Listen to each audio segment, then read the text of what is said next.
It only took one generation of progressive leadership to destroy Venezuela. I'm reacting today to a publication by Legion of Men, and today we are going to discuss.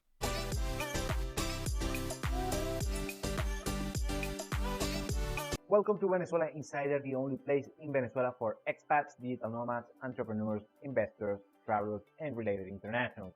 For more information, venezuelainsider.com. So today I'm reacting to a publication by a very popular YouTube channel called Legion of Men that is run by a gentleman. I believe his name is Bo Ferek, and actually I watched his channel a couple times and I respect his opinions and I think it's a good channel. However, this publication, he didn't make a video or anything like that. As far as I know, he just published something regarding the situation, historical situation in Venezuela. I'm gonna put the publication right here so you can see it. And this publication is very, very biased and mistaken. And today we are going to discuss why, one item by one. So it first mentions that in 1992, Venezuela was the third richest country in the hemisphere. I don't know exactly that information. I mentioned that Venezuela was number 4 regarding GDP per capita during the 50s, and during the 70s, early 80s, Venezuela was top 10 regarding GDP per capita.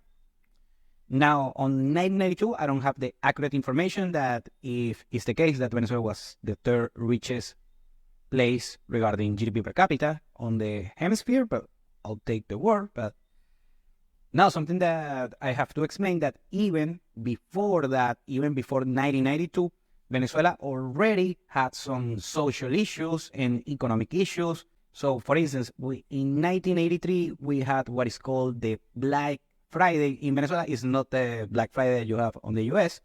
It's actually that day, that particular Friday, the Venezuelan Bolivar, the local currency, got devaluated a lot. So that created a bunch of economic issues and social issues on the country. After that, a few years later, we had the El Caracazo, that it was a very big social turmoil with a bunch of dead people and so on. This is still on the 80s.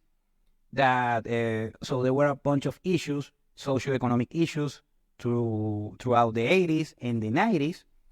And because the standards of living in Venezuela decreased back then compared with what we had on the 70s. So keeping with this publication by Legion of Men, on 1997, Venezuela was the second largest purchaser of F-150. I don't know if it's the truck, the Ford truck, or the aircraft that is actually the F-15. That, well, I have to explain. I don't know exactly what he meant with the F-150. I presume is the purchase of F-16, that is the military aircraft, the U.S. military aircraft. At the moment, on the 90s, Venezuela, the government before the Chavismo, had a great relationship with the U.S. government. At the moment was the Clinton administration. But regardless if they were Democrats or Republicans, the Venezuelan government had a great relationship with the United States government back then, and they actually were big purchases of the military equipment. And still, yet today, we have some military aircraft, U.S. military aircraft, purchased back then, still on service within Venezuela. According to the publication, on 2001, the Venezuelan people voted for a socialist president due to income inequality. Well, this is very inaccurate because Hugo Chavez, the one that started the Chavismo, and the socialistic issues in Venezuela, I already mentioned that yet today in Venezuela, since 6 years ago or so, we don't have socialism, we have crony capitalism. I explained this many times, and this is very inaccurate because it was on 98 that Chavez got elected, the first time. And by 2001, actually, social turmoil just started against Hugo Chavez. So a very significant portion of the population already was discontent towards Hugo Chavez and the Chavismo overall. According to the publication, in 2004, private healthcare is completely socialized. This is completely false. First, we had public and free healthcare for the population way before the Chavismo, and the Chavismo did further investing on public healthcare for the poorer people of Venezuela, using Cuban doctors, stuff like that. But private healthcare never disappeared on the country. We had both public and private healthcare before the Chavismo, way before the Chavismo, and still today we have both private and public healthcare.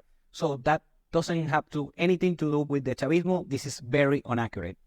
According to the publication on 2007, all higher education becomes free. Yet again, completely false. We have both public and private education, college education, way before the Chavismo. We had it. Actually, myself, I did my undergrad on a public college, and I did my master's degree on a private institution. So this is completely false. Before the Chavismo, we had a bunch of public and a bunch of private education, and today we have a bunch of public and private education. So this is completely false. Yet again, on the publication on 2009, socialists banned private gun ownership. This is kind of true. In Venezuela, this wasn't on 2009. It was way before this, on the early 2000s. The Chavismo made difficult for private ownership for average Venezuelans in order to own a gun. Before that, it was actually very difficult to own a gun, but you can do it if you go through our process and so on. And after that, actually there are some ways under the table in order to get guns in Venezuela, and actually some under the table ways in order to legally own the gun certificate, the license in order to own guns. It's very, very difficult legally to own guns. If I never own a gun, so I wouldn't know. But a little bit skewed, but it is, let's say, kind of true. Again, with the publication on 2012, Bernie Sanders, in case you don't know, Bernie Sanders is this left-leaning socialist senator that they have in the United States. He praises that the Venezuela have the American dream. And this, I believe, is true. I don't know when he said it. I know that Bernie Sanders was very, apologetic, very in favor of the Chavismo government.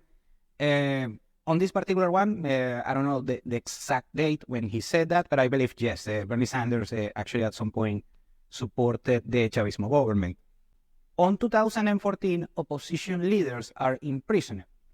And that actually happened. It was Leopoldo Lopez, that he was a quote-unquote opposition leader, this shady opposition leader. At the moment, he got arrested, and after 3-4 years, he spent a few years in, of course, he was in prison. After that, a couple of years afterwards, he received a domestic imprisonment, and after that, he left the country in 2019, and actually, he has a very wealthy and very comfortable life in Spain with his wife and kids. Now, I have to say that some lower-level people on the opposition political parties have been in prison. Let's say a few hundred people have been in prison for political reasons on the lower levels, on the opposition hierarchy, and it's a sad fact. But this is not... It's true, but you have to take it with a grain of salt. Continuing with the publication, on 2016, we had food and healthcare supplies on shortage widespread. And this is actually true. On 2016, the scarcity started like on 2014, little by little. On 2016 and 17 was awful and started to get better by 2018. So this is actually true. On 2017, according to the publication, Constitution and elections are suspended. This is not entirely true. What happened on 2017 is that Chavismo created a second Congress in order to create a new constitution. The Chavismo itself created a new constitution, the 1999, and this is the full into effect constitution that we have right now. At the moment, they created this, what is called the Constituyente, that's this Congress that is supposed to rewrite the constitution, but they didn't end up, that didn't happen. They just move on. They just had this political structure. They were working as a second Congress, but after that, they recouped the power on Congress on 2020. So this just end up being a nothing burger, political wise, and we have de facto the same constitution that we had on 1999. And regarding elections, the elections never got suspended. There are allegedly, some irregularities on the Venezuelan electoral process, but the elections, the presidential elections in Venezuela have never been suspended.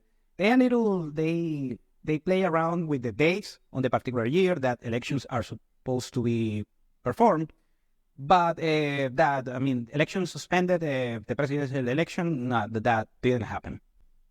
Continuing with the publication, on 2019, it says that unarmed citizens were massacred by their own government.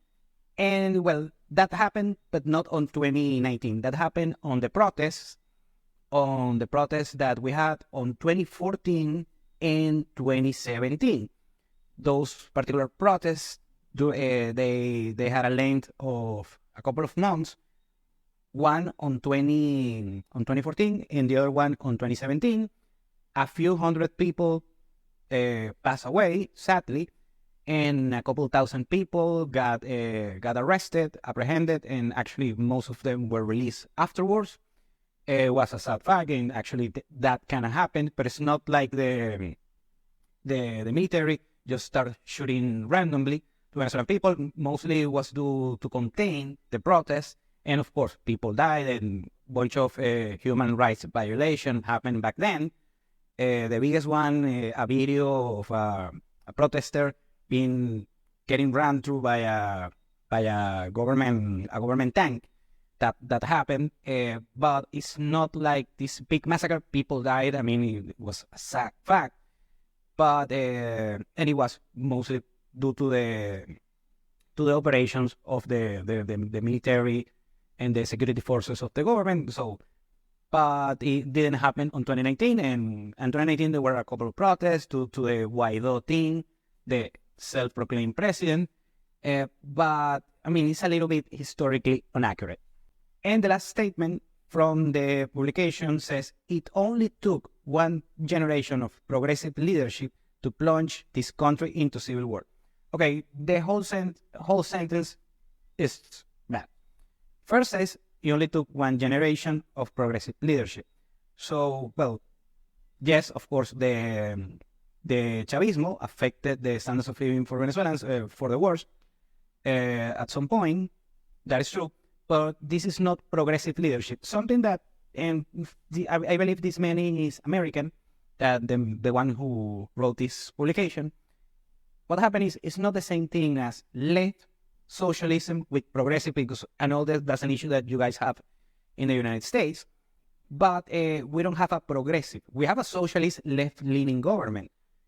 Right now, it's not even socialist. It's a crony capitalistic entity, actually.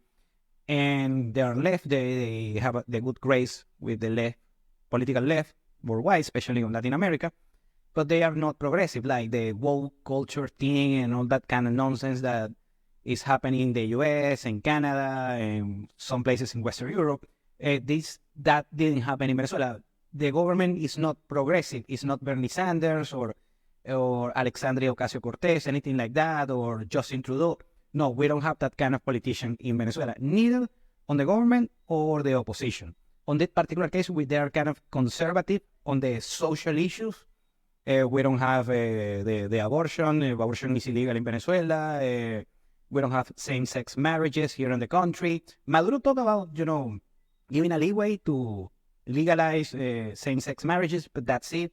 We don't have that thing with the LGBTQ stuff.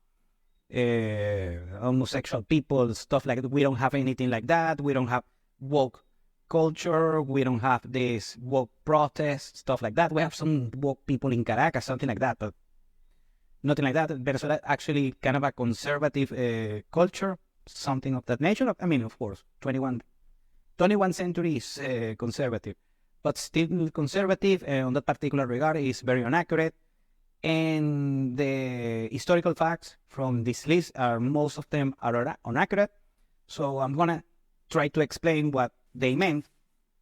And what we had is a bunch of socio-economic issues since the 80s and the 90s that brought Hugo Chavez, that he was a left-leaning, at the moment socialist, got elected.